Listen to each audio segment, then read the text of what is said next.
আসসালামু আলাইকুম প্রিয় কৃষক খামারি ভাই বোনেরা, কেমন আছেন সবাই? আশা নয় বিশ্বাস সবাই ভালো আছেন। দর্শক বন্ধুরা, এই মুহূর্তে হেঁটে বেড়াচ্ছি এটি কোনো এক বিল অঞ্চল এবং বিল অন্তরে। আমার সাথে আজকের যে উদ্যোক্তা রয়েছে একেবারে কিশোর বয়স, 10 থেকে 12 বছর বয়স হবে। সে কিন্তু এই হাঁস খামার বিষয়ে যাবতীয় তথ্য জানে। এই হাঁসে কখন কি ওষুধ দিতে হবে, কেমন করে বোর্ডিং করতে হবে, কি খাওয়ালে বেশি ডিম দিবে, সব কিছু নাকি তার জানা। তো আজকে এরকম একজন কিশোরকে পেয়ে বা উদ্যোক্তাকে পেয়ে আমরা খামার বাংলা 24 টিম আসলেই অবাক হয়েছি। তো আমরা ওনার কাছ থেকে সকল বিষয় জানার চেষ্টা করব, সেই বিষয় আপনাদের মাঝে শেয়ার করার চেষ্টা করব। তো আমরা সরাসরি চলে যাচ্ছি আজকের এই কিশোরের সাথে কথা বলার জন্য। ভাই আসসালামু আলাইকুম। ওয়ালাইকুম আসসালাম। তো কি নাম তোমার? মোহাম্মদ জিহাদ হোসেন। জিহাদ হোসেন। আচ্ছা, কোন ক্লাসে পড়ো? পড়াশোনা করি নাই। পড়াশোনা করো না? না। আচ্ছা, এই খামারের সাথে যুক্ত আছো কত বছর হলো? খামারের সাথে যুক্ত আছে প্রায় 3 বছর। 3 বছর হলো। আচ্ছা, এই খামারটা কার? খামারটা আমাদেরই, আমার বড় ভাই। মানে তোমাদেরই? হ্যাঁ, আমাদেরই। তোমার বড় ভাই আর তুমি এটা দেখাশোনা করো? দেখাশোনা করি। আচ্ছা, এখানে কতগুলো আছে হাঁস? 750। এখানে হাঁস আছে 750। 750। আচ্ছা, এই যে এইগুলো কি তুমি বাচ্চা দিয়ে শুরু করেছো নাকি বড় হাঁস? না, বাচ্চা দিয়ে। বাচ্চা দিয়ে? হ্যাঁ। বাচ্চা নাকি তোমার এই এলাকায় এসে তোমার বিষয়ে সবকিছু জানলাম যে তুমি নাকি হাঁস খামার বিষয়ে সবকিছু জানো।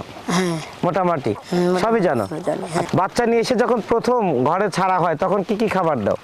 এখন খাদ্য হলো আপনার হলো যে গমের খুদ আর ফিট, আর হলো আপনার হলো জিঙ্ক মারা হয় এই এগুলোই? হ্যাঁ। আচ্ছা, যখন বড় হতে থাকে তখন কি কি খাবার দেয়া হয়? বড় হতে লাগলে ওই আপনার হলো 26 দিন আপনার হলো ফিট গমের খুদের উপর চলে। আচ্ছা। আর তারপরে চোরাত নামায় দিলে ওই শামুক ধান খাই তারা মানুষ হয়ে যায়। আচ্ছা, আর অসুখ বিসুখ হলে কি কি ওষুধ দাও? অসুখ বেশি হলে পারে আমরা দেখলে থাইফিন দেই, রিবোফ্লাভিন দেই, আচ্ছা। লেবো দেই। মানে অসুখের উপরে ভিত্তি করে ওষুধ দেওয়া হয়? অসুখের উপরে ভিত্তি আচ্ছা, করে ওষুধ। এই হাঁসের সবচেয়ে কঠিন অসুখ কোনটা? কঠিন অসুখ হলো সর্বোচ্চ হলে মাথা ফোলা আর মুখে ঘা। মাথা ফোলা আর মুখে ঘা? মুখে ঘা। আচ্ছা, মাথা ফুলে গেলে কি হাঁস ফিরিয়ে আনা সম্ভব? সম্ভব না। সম্ভব না। খুব- আচ্ছা, আর মুখে ঘা হলে সম্ভব? হ্যাঁ।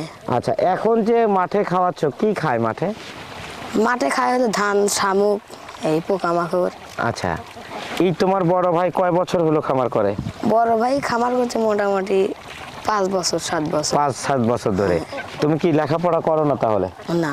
আচ্ছা, স্কুলেও যাওয়া হয় না? না। মানে যখন থেকেই বুঝতে শিখেছো তখন থেকে ভাইয়ের সাথে খামারে? খামারে। আচ্ছা, এই খামার কি তোমার কেমন আয়ের উৎস? তোমাদের কেমন সংসার না, আল্লাহ চলে? দিলে খুব ভালোই। 5 বছর ধরে আমরা হাঁস পালি, তা কোনোদিন আমার এরকম অসুখ হয় হাঁস কাটে নাই। মানে আজ পর্যন্ত কোনো ক্ষতি হয় নাই? কোনো ক্ষতি হয় না। আচ্ছা, এখন যে খাবার কোনো বাড়তি খাবার কি দিতে হয়? হ্যাঁ, এখন বাড়তি খাবার দুপুরে হলো 17 কেজি, রাত্রে 17 কেজি। আচ্ছা, এই 750 হাঁসের ডিম কতগুলো আছে? 750 হাঁসের ডিম আছে 400। 400টা ডিম আছে। সেখান থেকে কি ভালো আয় হচ্ছে? হ্যাঁ, ভালো হয়। তোমার ভাই কোথায়? ভাই ওই ভাওরে। ভাওরে আছে? হ্যাঁ। আচ্ছা, তোমার ভাইয়ের সাথে আমরা কথা বলবো। আর একটা বিষয় কথা বলে নেই, সেটা হচ্ছে যে এইভাবে যখন তুমি হাঁস পালন করো মাঠে, তখন তোমার ভয় লাগে না? না। এখানে এই এলাকাতেই রাখো নাকি আরো দূরে দূরে চলে না, যাও? বহু মেলা দূরে যায়। ওই আপনার হলো বগুড়া যায়, আপনি যখন যে পান্ত্রে ফিরি। আচ্ছা, মানে চলে যাও চলে সেদিকে? যাই সেদিকে। আচ্ছা, অর্থাৎ মানে কেনা খাবার খাওয়াবো না, শুধু মাঠে খাবার মাঠে খাওয়াবো? খাওয়াবো। আচ্ছা, সেক্ষেত্রে ভালো একটা লাভ হয়। হ্যাঁ। আচ্ছা, এখানে দেখতে পাচ্ছ যে পুরুষ হাঁস আছে আবার মহিলা হাঁস আছে। ডিম কি হ্যাচারিতে দেওয়া হয়? না, ডিম হেসারি দিয়ে এখনো দেওয়া হয় নাই, কিন্তু হাঁসা সেট করার জন্য, হেসারি দেওয়ার জন্য হাঁসা। আর কতদিন পর থেকে দেওয়া হবে? আর এই তো পৌষের আর 7 তারিখ থেকে দেওয়া হবে। আচ্ছা আচ্ছা আচ্ছা, তো যে ক্ষেত্রে তোমার কাছ থেকে জানা যে হাঁস খামার বিষয়ে তাহলে ভালোই আয়ত্ত করেছো। আচ্ছা, যদি তোমাকে কেউ এসে বলে যে হাঁস খামার বিষয়ে এই কথাটা বলে দাও বা এই অসুখ হয়েছে এই ওষুধটা দাও, এগুলো বলতে পারবে? হ্যাঁ। সব পারবে? হ্যাঁ। মানে মুখস্থ তোমার? হ্যাঁ। আচ্ছা, এখন যে হাঁসের কোয়ালিটি আছে, এখন কি খাবার দিলে ভালো ডিম পাবে, মানে বা কি খাবার দাও তোমরা? এখন খাবার দিয়ে আমরা হলো যে লিয়ার আর হলো গমের ভাঙড়ি। আচ্ছা, গম ভাঙা আর লেয়ার 1 এই ফিডটা আর দিলে? ফিটের সাথে দেই হলো আপনার হলো রেডি AD3 AD3 দিই। AD3 হ্যাঁ। আচ্ছা, মানে ভিটামিন জাতীয় কিছু দাও। হ্যাঁ। আর ডিম উৎপাদনের জন্য কি ইসেল ব্যবহার করা হয় বা ডিমের কোনো ইয়ে হয়? হ্যাঁ ইসেল ব্যবহার করা হয়। ইসেল ব্যবহার করা হয়। বাহ, সবই তো জানে। দর্শক বন্ধুরা, আজকের এই জিহাদ সবই কিন্তু জানে। হাঁস খামারে আপনারা যারা অনেক ভালো ভালো শিক্ষিত যুবক রয়েছেন বা উদ্যোক্তা রয়েছেন বা তরুণ উদ্যোক্তা যারা খামার করতে চাচ্ছেন, আপনারা কিন্তু অনেকেই প্রশ্নবিদ্ধ করে তোলেন যে হাঁস খামার কেমন করে করব, কিভাবে করব, আদৌ এটা সম্ভব কিনা, আমি পারবো কিনা। আজকের এই জিহাদ কিন্তু তার বাস্তব প্রমাণ। জিহাদ কিন্তু ছোটবেলা থেকেই এই হাঁস খামারের সাথে যুক্ত আছেন। মুখস্থ হাঁস খামার তার, সকল বিষয়ে জানেন তিনি।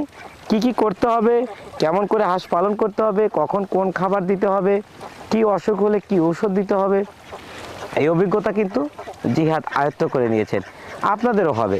শুরু করুন, অবশ্যই সেখান থেকে অবশ্যই কিছু শিক্ষণীয় বিষয় আপনারা জানতে পারবেন। দর্শক বন্ধুরা, আমরা জিহাদের কাছে আরও কিছু কথা জানার চেষ্টা করব। জিহাদ, এই যে এইভাবে যদি হাঁস পালন করতে থাকো, বড় হয়ে কি তুমিও একজন খামারি হবে? হ্যাঁ বড় খামারি হবে? হ্যাঁ।